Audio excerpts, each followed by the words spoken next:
You know who it is, the horror flick digger did Super 6 Big Mitch. And I'm kicking in doors with 03 O's. And I'm bringing 28s, 101s because we vacant sons. It's the Chronicles. And you in the Meadowlands. Yeah, you in the Meadows, man. And you already know what made me for R3O. But what does that mean? Oh, that boy Desert, baby. Boom! Hubba dog, scrub, 22-inch gold Dana Dangs, big bolo yang, chitty chitty bang bang, let it rain. Could never be on McLean's, man. Nah. Welcome to Vegas Chronicles, man. And this right here is a continuation of the last video. So y'all can, I can pick up where I left off. I believe I left off saying POs was dirty. Yeah, because when I got out the hospital, um, like I say, my friend David came over there, and my mama, she was putting up the groceries and stuff with me, and I told her, I said, Mama, go home. She was like, who's all these people over here? I said, they cool, Mama. You know what I'm saying? They cool. So like I say, Jimmy, little killer, come over there. He asked me what happened. I tell him, Sonny had something to do with it. You know what I'm saying? I'm like, I don't know, man, but I'm going to holler at him. You know what I'm saying? It's all good. I'm going to get back. You know what I mean? It's all gravy. I just need to rest up. You know what I'm saying? But when David went home, you know, I don't know what happened, but I'm going to say this here. Me and Killer, me and Jimmy was sitting on the couch, and we had just, they put all my food up and stuff like that, and people left. And it was just me and him, and we was talking, and we heard like a bah, like a distant, like a pop, right? And I was like, what's that? And I tried to get up, and he got up before me. I was still weak, and when I got up, he was standing in my doorway, and I tried to like move him out the way. I'm like, move, Joe, man, get your fat, move, right? So I get past him, I come outside, everything was normal, It was like, I was like, you hear that? He was like, I heard something. But I'm like, man, I know I heard like a little pop. So anyway, we go back in there, we sit back down, and I'm sitting on the couch, and I'm going in and out. So I told Jimmy, I said, hey, go knock on David door. Tell him I said, come here. He was like, all right. So he got up, he left. And, he stayed around the corner, So on his way home, he just knocked on his door, I guess, and he just kept going home. David never came over there, So I ended up, getting up. There used to be this white cat named Gizmo. He used to go to the store for me all the time, little white cat.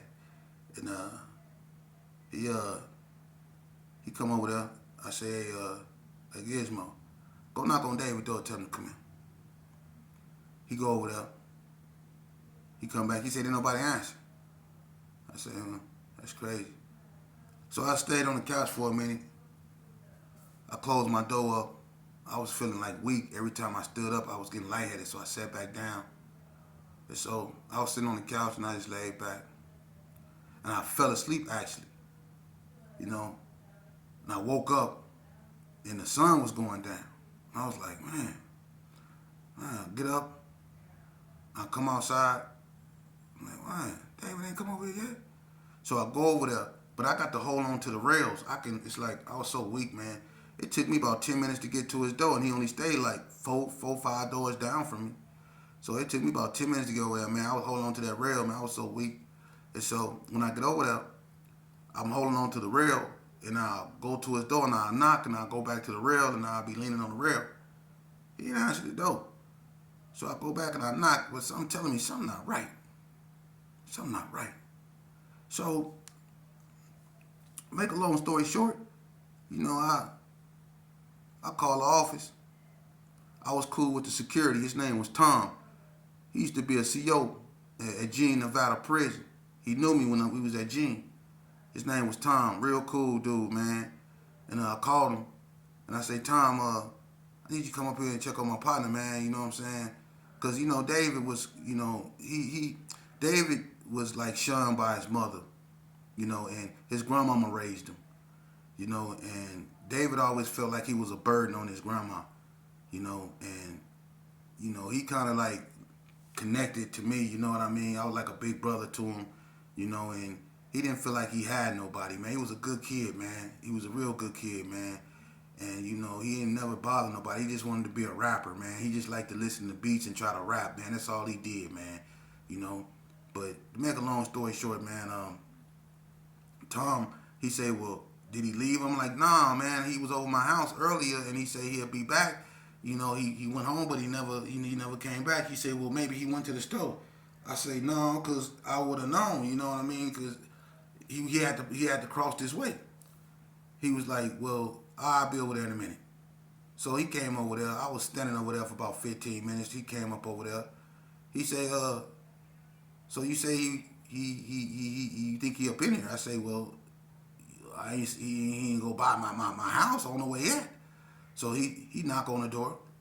He say he probably just left. He probably went to the store or something, you know. I say, yeah. So he knock on the door. He say, security, welfare check. Security, he knocking on the door with his flashlight. And you know, they don't got doors over there. They got windows, sliding windows. That's their doors in the South Cove.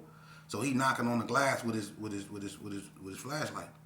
And then he had these big old, I don't know, they look like big old overgrown wildflower looking things, you know. And so he said, after he banged 3 times and he didn't say nothing, he said, I'm gonna go in there and check on him. He said, stand back, I'm gonna have to pop the lock, right? So he took his flashlight out and he looked at the lock and he was like, is something jammed in the lock? I said, what you mean? He said, it's something, and he got real close. He said, something jammed in the lock. So they couldn't stick a key up in there if they wanted to stick the master key up in there. He said something was jammed. I said, what you mean something jammed? So he said, I'm going to go up in there. So he said, stand back. I stood back. He got at the bottom of the door, and he took those things and he put them in the bottom of the door, and he squeezed them together real hard, and it popped the door loose. It said, boom, the whole door just popped loose. I'm like, dang, I ain't know they can do that, right? So when he popped the door loose, he go up in there. I'm going up in there behind him, right? But I'm moving slow. As I'm going up in there, he came out of there. Hella, they got those, y'all know those blinds that hang down. Anybody been to the South Cove, y'all know those white blinds they got hang down, that they got hanging down that you do right this here, you twist the thing and they open up. When he went up in there and I was coming behind him, I was standing right by the meter. The meter was on the side of the door. When he went in, I came behind him. He came out so fast, the back of his head hit me in the forehead. He, don't touch nothing. It's a crime scene. It's a crime scene. I'm like, what you mean? And then I go up in there, and he pulling me away. But I'm like, what you mean? When I went up in there, man, David then took his bed out of his bed area, and he put it in his living room area under his TV, like basically in the kitchen. He put his bed in the kitchen, and he put his couch in his bedroom, and he moved all his stuff around. But when we went up in there, he went first, and when I went up in there, man, it was bad. Look, he couldn't pull me out of there, you know. But I'm gonna cut it off right there. It was a messed up situation. It was a messed up situation. And my partner was unalived. He was unalived, man. They say it was suicide.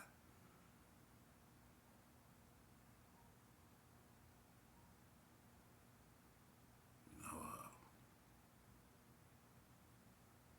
he was unalived.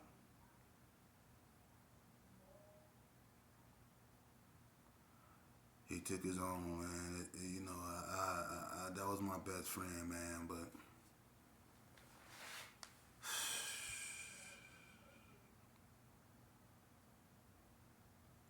to know somebody, man, that was a youngster, man. That's why we trying to. And me, you know, I was so weak, man. I just got I went out the hospital a day. I still had on the hospital gear, and I stumbled upon something like that, and that was my partner, man. That was my partner. That was my partner. That was my partner. And they telling me that my partner unalived himself.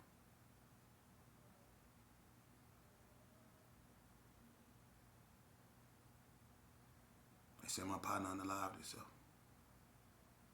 So you mean to tell me everything was cool and dandy when we was over there, you know, and he went home and he did that, you know. He always had, you know, issues, you know, I don't know. You know, I just find that hard to believe, you know, that, you know, and the cold part about it, I get caught up in it.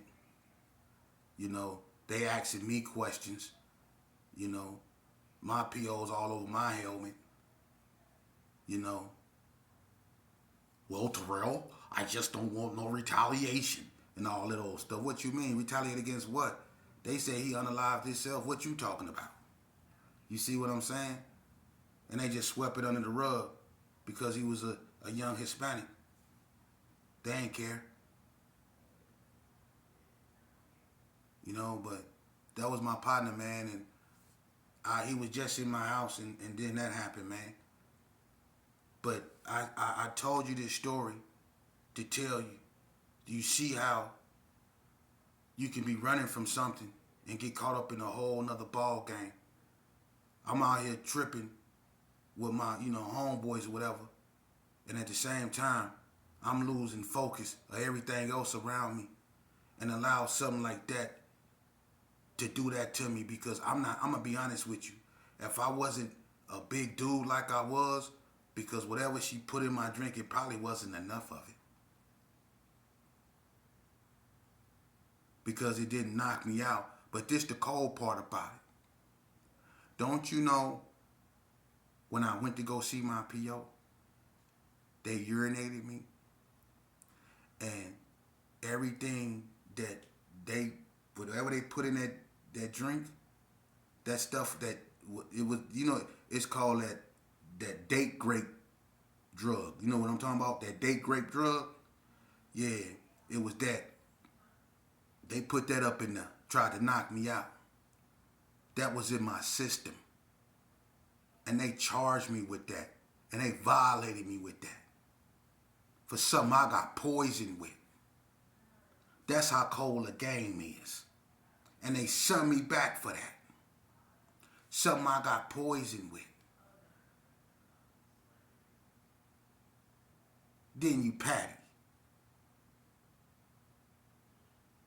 Something I got poisoned with, man. They sent me back. And my partner gone.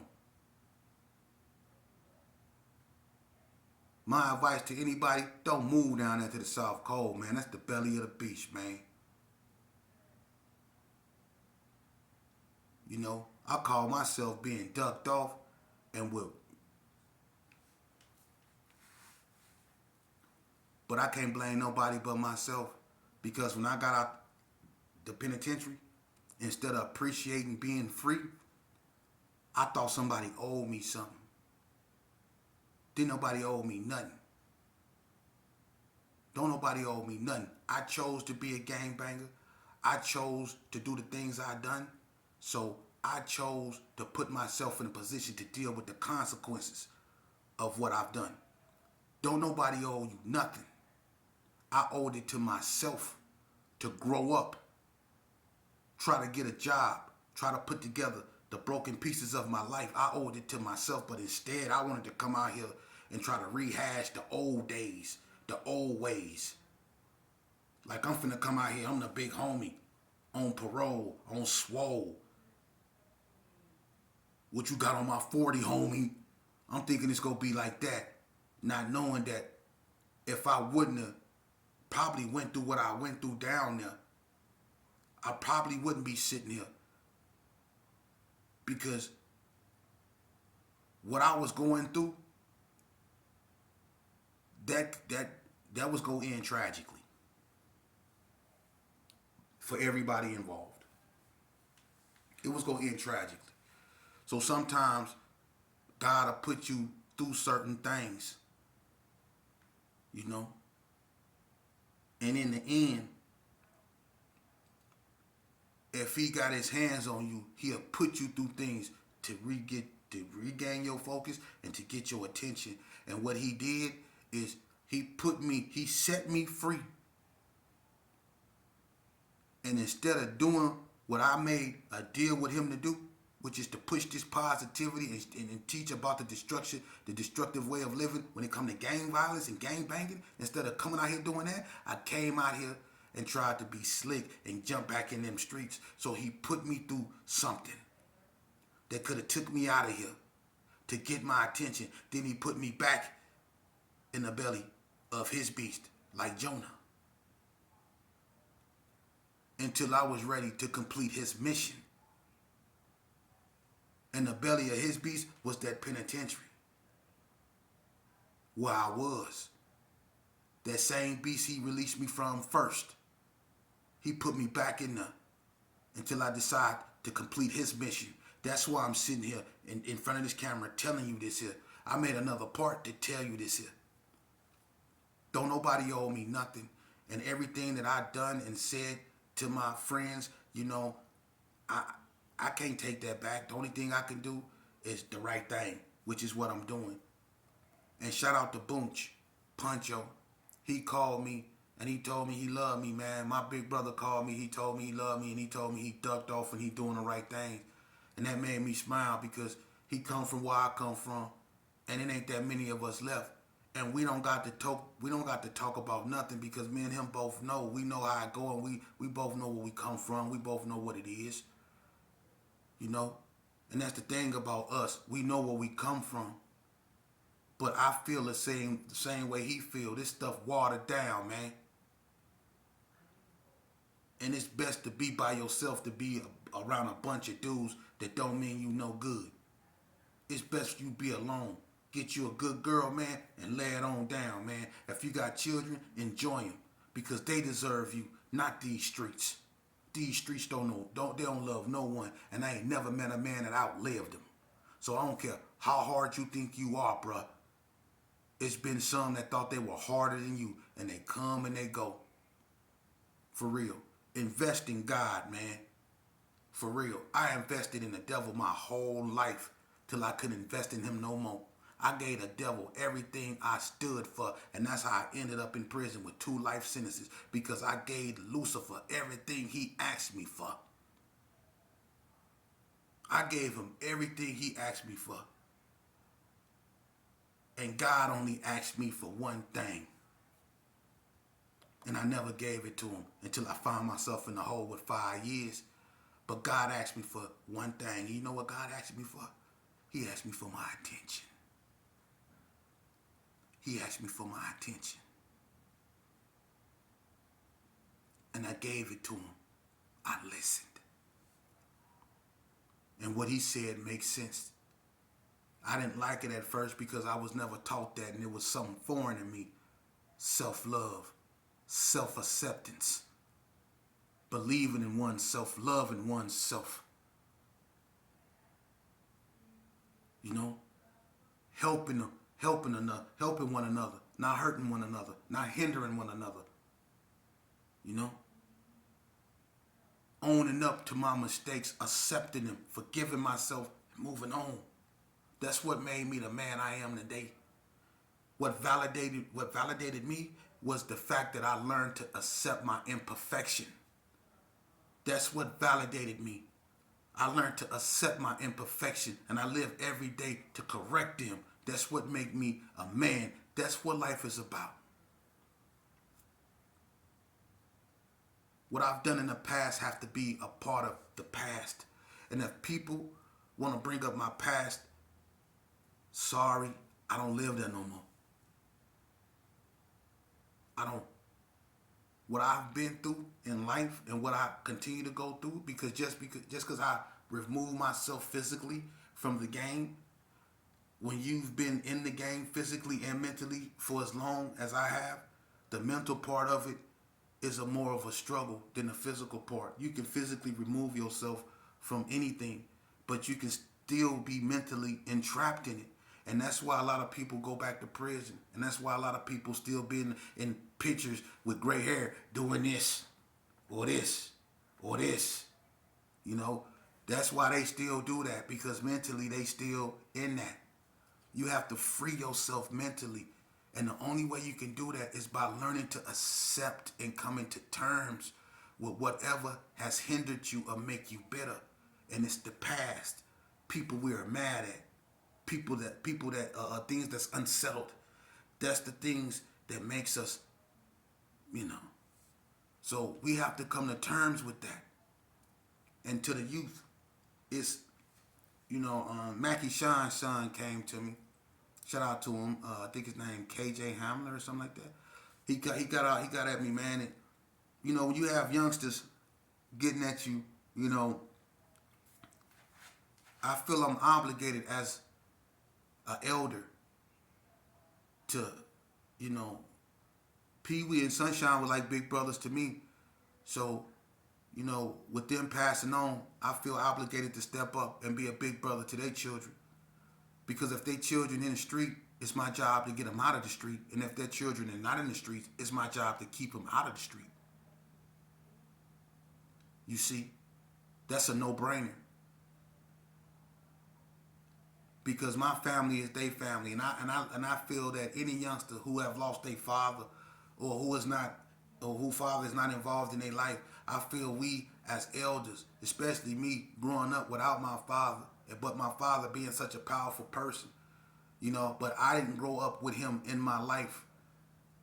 People told me stories about him, so I know what it's like not to have a father, and I know what it's like to want one, and I know what it's like to walk around with that void, and that's why a lot of us young black and brown men end up in gangs, because we look for that father figure, that structure that's missing, and that's why a lot of us join gangs. So if you out here, man, and you listen and you call yourself an OG, and you got youngsters up out here, they really going through it, man, and they need our help, you're obligated to step up to the plate, man. Don't get tired now. You tore up your own community. They only imitating what you used to do back when you were younger. So you know what it's like. Don't be through with it now. Go back and clean up your mess. And that's the problem with our community. We hand mops to everybody but ourselves. We want everybody but ourselves to clean up our mess. We want everybody but ourselves to put the pieces back, but we're the only ones that know where the pieces go, because we the ones that broke it. And until we come to terms with that, we go find ourselves stagnated, man. We go continue to be stagnated. Now is a time, because we on borrowed time, to get our minds right. Either we go reconnect with our spirituality, which made us the great people we were and still are, should we choose to be, or is we go stay in this state of stagnation and disarray because of big eyes and little U's. We got to start looking at each other as brothers once again, man, and start dismissing this negative attitude that we got amongst one another. This unnecessary animosity that seems to just fester in our community. And what for? It's too many churches in our community to be that much violence and that much animosity and that much anger. It's too many churches. It's too many places of healing. How we got so many churches and places of worship in our community and have so much despair there? It don't make no sense. Something not right. Something not adding up. It's too many places of salvation in our communities for us to still be in this type of disarray, man. And I'm not saying religion should be forced upon no one. I'm saying, come on, man. Come on, man. Come on, man. For everybody that say they found God, I tell them, I never knew he was missing. He always been there. See? He was always there. He always been there. And when he choose you, you gonna go through it. People gonna say you this. You gonna find yourself in constant conflict with people because you have your own opinions and you stand by them, because you see reality the way you see it and you refuse to let people make you believe that something wrong with you. See, when God chose you for something, you become an oddity. You see? You see stuff that if you tell people, they think you hear stuff. You see? You know stuff gonna happen before it happened. Precognition. When God chooses you, you go through it. Even the closest people that you dearly love, you become at odds with it because God separates you. He separates you from even the people you love because sometimes the people you love be the ones you have to get away from the most. So when God touches you, a lot of times you become depressed because you don't know what's happening. You think that life is just it's just gloomy, but in fact you are being chosen. You see? But it's hard to see that when you live in a world that's so judgmental. You see? You live in a world that program you to be a crowd thinker instead of an individuality. Instead of thinking on your own individuality. They teach you how to be a crowd thinker. See? You have to follow the trend. You see? And when you don't follow the trend, you become an oddity. People say you weird. It's okay to be weird. You know, in the year 2020, let's make weird a good word. Because people that they say weird are normally chosen people. You see? The people y'all be laughing at, the people y'all be like, hey, come here. Hey, tell them what you said. Hey, tell them what you said. Tell them what you say you see. Tell them what you say you see. Hey, listen to this. Listen to this. listen to this. Yeah, the people y'all be mocking. Yeah,